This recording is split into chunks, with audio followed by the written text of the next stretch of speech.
righty, folks. Hey, listen, I know you didn't go anywhere because this is too exciting. I got Chaz Guinn from Revolve Capital here on the Real Men of Real Estate Radio show. Patrick Franz, the Note Mentor, and we're giving you spicy info, right? And we just left and went for a break, and we were talking about, why notes are awesome. We were talking about the security, right? They spit off cash flow. They have good yield, but Chaz was saying how they're liquid, right? You can get in and out and exit into a note, out of a note very quickly, and it's mobile, guys. All you need is a cell phone and an internet connection, a laptop and an internet connection, and you can be a powerful person in the note investing space, right? So, you were talking about, these kind of things being why we love notes, why they're so awesome so much, because it's almost like there's no comparison when you try to compare note investing with all sorts of different other investments, like your mutual fund at work, your IRA, your 401k that's diversified in the stock market, your cryptocurrencies that are super risky, you're this, you're that. And it's like, your notes just stand out. Notes just stand out. And so, there is a little bit of an education piece though. I've seen a lot of people coming like from being landlords, and they've been in real estate for a long time and they're seasoned. They try to get over to the note space and they realize it's just not a perfect transition. It ain't the same, right? So there are some struggles, Chaz, you can agree with me, struggles that maybe a solo note investor, a person that wants to learn it all, master it all, buy a note, hold a note, manage a note, and do all that it takes to be a real professional note investor, right? There's some struggles that they face. Help me elaborate on those a little bit. And this is where we start out saying, right before we went to break, I was mentioning how there's an offense, a defense, and a special teams component to what we do. And I was mentioning how your strategy could be converting non-paying securities, your investment of assets into a property that's not paying, and how to get them to start paying again, especially when you see pictures of cars in the driveway. And that they were calling into their servicer just last week, letting them know that they wanted to stay and pay, and that they have kids in the local community that they don't want to take them out of this school district, et cetera. So there's intent there, okay? So the ability to convert it from non-performing to reperforming, the probability of that remains very high. How about folks out there that say, look, I want to convert from being a landlord, and I want to now become a lien lord, right? I don't want to get the phone call at 2 a.m. that the water heater broke, that there's a roof, that there's a hole in the roof and water's coming through, et cetera. Right? So what we say is, look, you need to find a way that you can find stability-based cash flowing assets that will hit your mailbox on a monthly basis and allows you to completely not only be a hands-off, but you don't have to take those calls at 2 a.m. anymore. Right? So there's a whole different play about how to filter through available portfolios that are shown to you on a regular basis and how to narrow down your criteria there. That could be your defensive strategy. Okay. Yeah. Now, what about all the folks that are listening that are like, hey, look, I like rentals. I know how to fix and flip. I got a contracting background, a construction background, but I don't know about mortgage debt. Right. And I'm saying, hey, I understand. So I'll say, hey, let's use John, for example. Hey, John, look at this property. We're sitting here in February, right? Super Bowl Sunday. And I say, hey, John, this property is going to go up for auction March 15th. Okay. Roughly 30 days from today, it's going to go up for auction. It's vacant. Confirmed.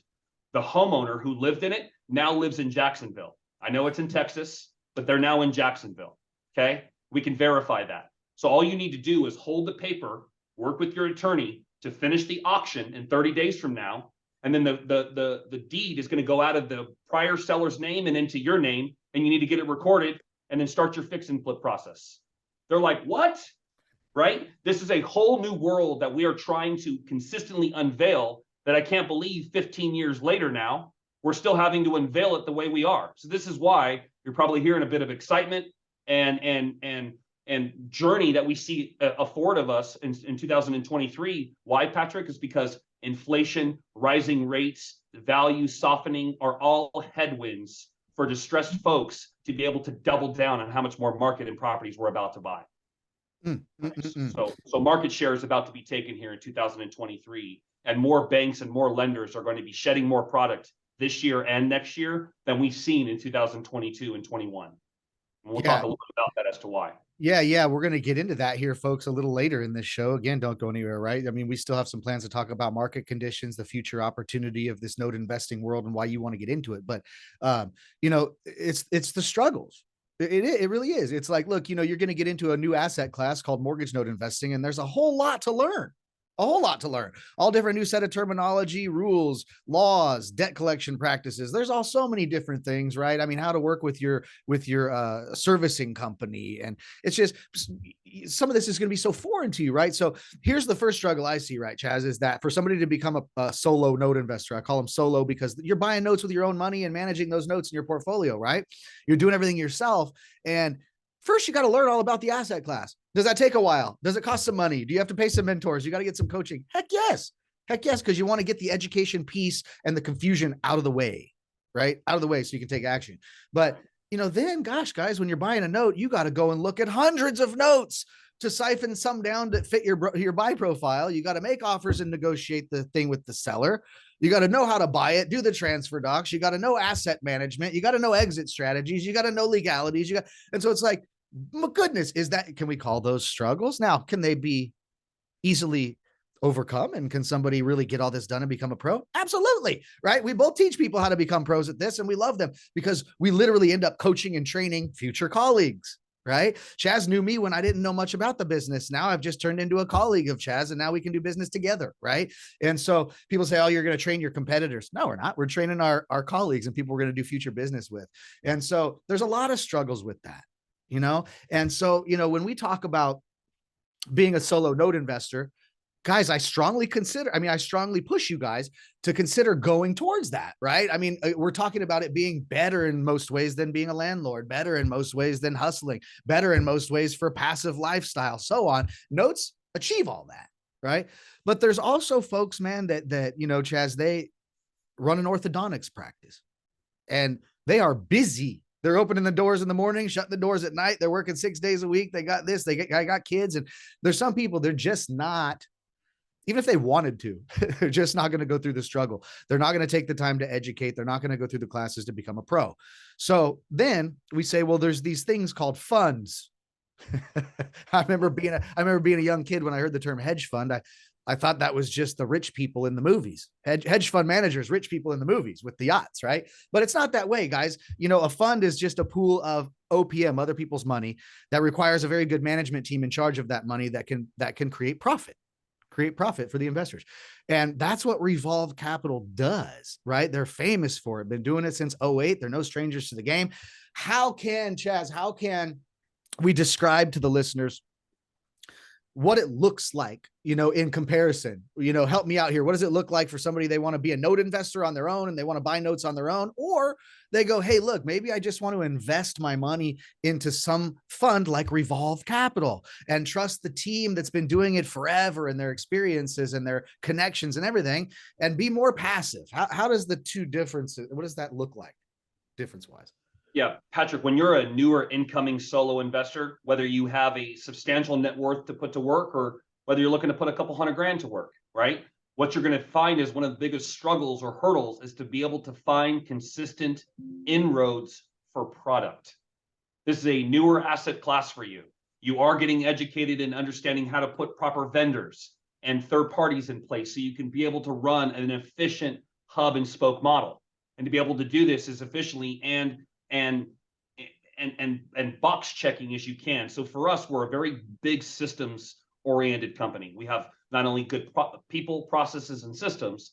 However, we have deeper relationships that also feed all of those processes, people, and systems. So that being said, is what we found is to be able to find a consistent flow of product, that takes time. That takes constant buildings of relationships and folks to know that you are real. You do have capital. You do have a process. You do have good theoretic modeling.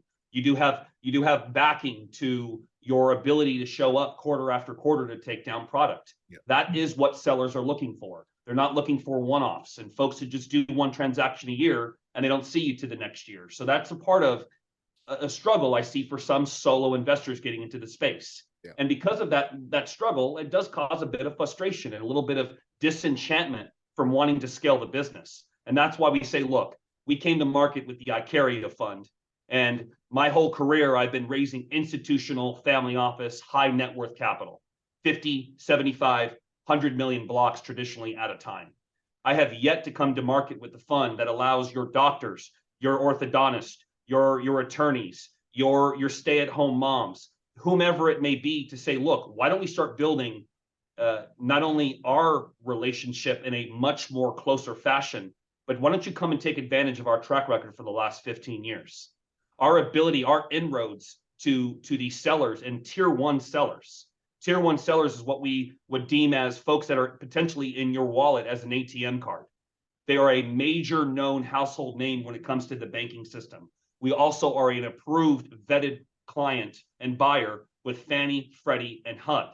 So to be able to have these inroads, you then, as a potential partner of ours in our fund, be able to take advantage of all of the programmatic buying we're already doing and taking care of. But you now get to be able to have a passive return that's usually today so far is hitting between low 20 to 22% annualized passive returns, right? So in today's inflationary, high interest rate, high yield seeking investments, where are you finding asset-backed product in today's market that are getting you that high of returns that are not traditionally skeptical? Yeah. Right? I mean, I always challenge people. I say, if you could find me something that is secure, it has a better than normal yield and spits off monthly cash flow, and it has all three of those things in one spot, please let me know. And it ends up being notes, right? Yeah, exactly. So we did come together at market with this fund in Q4 of 22 and said, look, we want more folks to align with us, folks that are more looking for a passive opportunity and to partner with a proven operator and proven sponsor like ourselves. And that's why we said, hey, look, come join us. We're keeping our fund open for the next 90 days. So more of you can join what we're doing and the advantage of what we're taking care of. Like today, right now, Patrick, we are already having 3 portfolios in the pipeline. We are funding 1 transaction this upcoming week. Flow is coming on. Flow is getting greater in terms of the deal flow that we're seeing. And that's just because we're starting to see more and more layoffs happen. Yep. We're starting to see more and more values beginning to soften, and days on market are beginning to consistently get higher. And that just bodes well for a longer journey for folks like us that are taking more and more market share. Yeah. You know, guys. So, I mean, look, there's 2 ways to do it. Gain all the expertise, put all the time in, get on the mastermind calls, join a coaching group, get a mentor, learn all of it, right? You can go and buy yourself a note, right? And let's say that you went and you had 100 grand, let's just say 100 grand sitting in somebody's IRA, and they'd like, I'd rather put it to work in something better than where it's at. Well, you can take 100 grand, you can go buy a note. Now all your risk is associated with that one asset, right? And you got to know everything on how to manage it. And you're hoping that one asset does what it's supposed to do for you now. Or you invest in a fund like Revolve. You're diversified over a whole fund of assets, right? Mitigating the risk a little bit, diversified. And, you're getting a steady return, and it's far more passive. And that's the thing, right? So here's what we're going to do, folks. We're going to take a quick break, be right back here with Chaz Guinn from Revolve Capital in just a few minutes. Don't go anywhere. Be right back.